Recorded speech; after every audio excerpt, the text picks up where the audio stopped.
PT Naruna Karya Bersama bergerak di bidang jasa edukasi keluarga dengan fokus pada edukasi kehamilan, edukasi dan pengasuhan anak usia dini, serta perencanaan keluarga.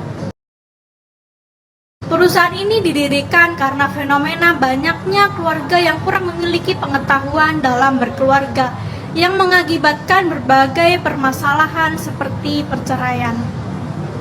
Produk dan layanan utama perusahaan ini adalah edukasi keluarga yang ditawarkan melalui berbagai program seperti program edukasi kehamilan, program edukasi dan pengasuhan anak usia dini, serta program perencanaan keluarga. Edukasi disampaikan melalui berbagai platform seperti online yaitu Instagram, TikTok, dan YouTube. Offline seperti kelas edukasi dan kerjasama dengan sekolah. Perusahaan ini juga menghadapi beberapa tantangan, yaitu kesulitan menjangkau kelompok ibu hamil yang masih di rumah-rumah, membangun kerjasama dengan sekolah-sekolah, dan menjaga kemandirian finansial dari Naruna Food.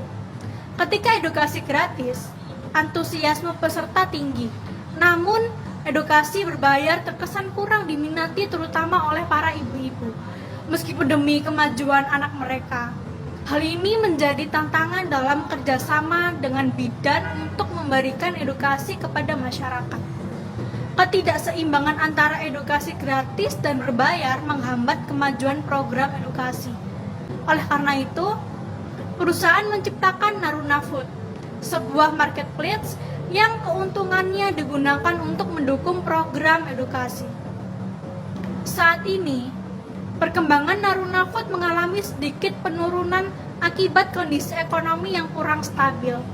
Meskipun demikian, program edukasi tetap terlaksana dengan dukungan Naruna Food.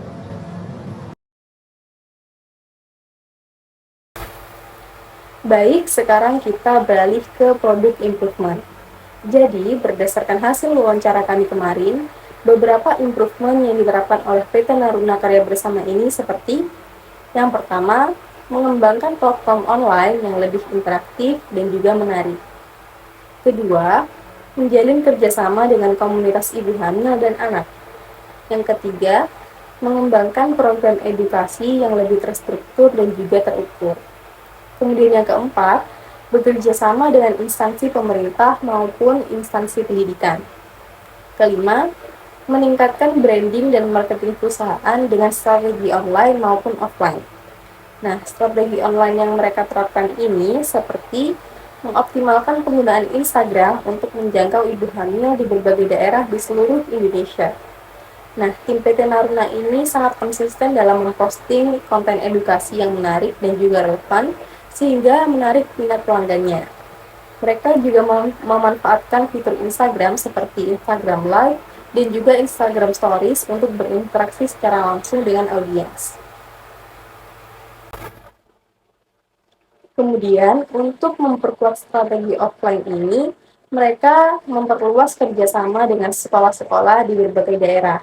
Jadi, PT Naruna Karya Bersama ini menawarkan jasa mereka kepada sekolah-sekolah yang nantinya akan mereka isi dengan materi parenting kepada para wali murid dari siswa-siswi sekolah tersebut. Mereka juga mengembangkan program edukasi yang lebih terstruktur dan juga terukur bagi murid TK dan juga SD. Mereka juga mengadakan kegiatan-kegiatan seperti seminar, workshop, dan juga pameran untuk meningkatkan branding. Kemudian improvement yang terakhir yaitu meningkatkan retensi pelanggan dengan memberikan program loyalitas untuk pelanggan yang mengikuti program edukasi secara berkelanjutan. Mereka juga menyediakan layanan konsultasi dan pendampingan individu untuk membantu orang tua dalam mengasuh anak. Selain itu, mereka juga membangun komunitas online dan offline untuk mempererat hubungan antara pelanggan dan mendorong interaksi. Selanjutnya, yaitu kita kaitkan dengan HOQ. Berikut adalah beberapa analisis HOQ yang dapat dirumuskan berdasarkan hasil wawancara kami. Yang pertama, hipotesis atau asumsi. Yang pertama, platform online yang lebih interaktif dan menarik akan meningkatkan partisipasi ibu hamil dalam program edukasi. Yang kedua, kerjasama dengan komunitas ibu hamil dan anak akan meningkatkan jangkauan program edukasi. Yang ketiga, program edukasi yang lebih terstruktur dan terukur akan meningkatkan efektivitas program. Yang keempat, kerjasama dengan instansi pemerintah terkait edukasi keluarga akan meningkatkan kredibilitas perusahaan. Yang kelima, peningkatan branding dan marketing perusahaan akan meningkatkan awareness dan minat masyarakat terhadap program edukasi. Yang keenam, strategi online yang lebih efektif akan meningkatkan jumlah partisipasi ibu hamil dalam program edukasi. Yang ketujuh, strategi offline yang lebih kuat akan meningkatkan jumlah kerjasama dengan sekolah dan partisipasi anak usia dini dalam program edukasi. Dan yang terakhir, program retensi pelanggan yang efektif akan meningkatkan loyalitas dan lifetime value pelanggan. Selanjutnya adalah objektif atau bagaimana menetapkan tujuan yang ingin dicapai oleh perusahaan ini. Yang pertama, meningkatkan jumlah partisipasi ibu hamil dalam program edukasi kehamilan. Yang kedua, meningkatkan jumlah anak usia dini yang mengikuti program edukasi dan pengasuhan. Yang ketiga, meningkatkan jumlah keluarga yang mengikuti program perencanaan keluarga. Yang keempat, meningkatkan kemandirian finansial perusahaan dari Naruna Food. Yang kelima, meningkatkan awareness dan minat masyarakat terhadap program edukasi keluarga. Yang keenam, meningkatkan jumlah partisipasi ibu hamil dalam program edukasi kehamilan hingga 20% dalam 6 bulan. Dan yang ketujuh, meningkatkan jumlah kerjasama dengan sekolah hingga 100 sekolah dalam 1 tahun.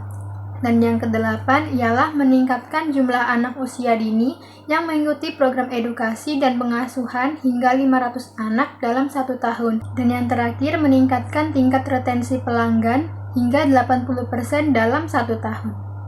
Selanjutnya yaitu kesimpulan, perusahaan ini memiliki potensi besar untuk berkembang di bidang edukasi keluarga. Dengan melakukan produksi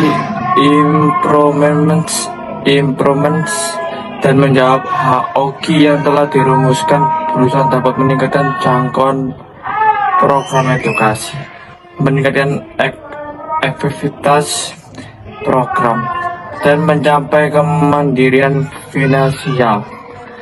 Perusahaan ini memiliki potensi besar untuk berkembang di bidang edukasi keluarga dan juga perusahaan.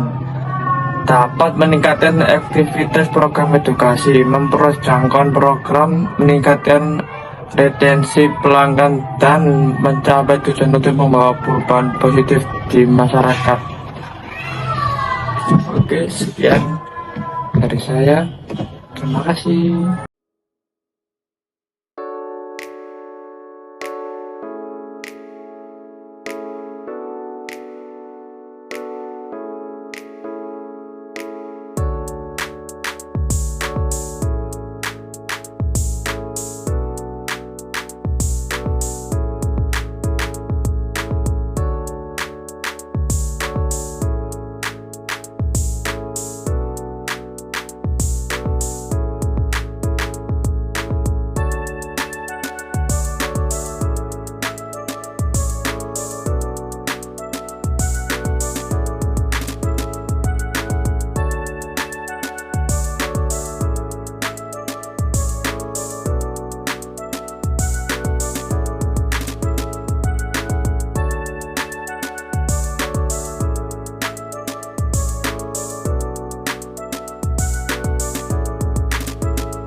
Home Education Indonesia.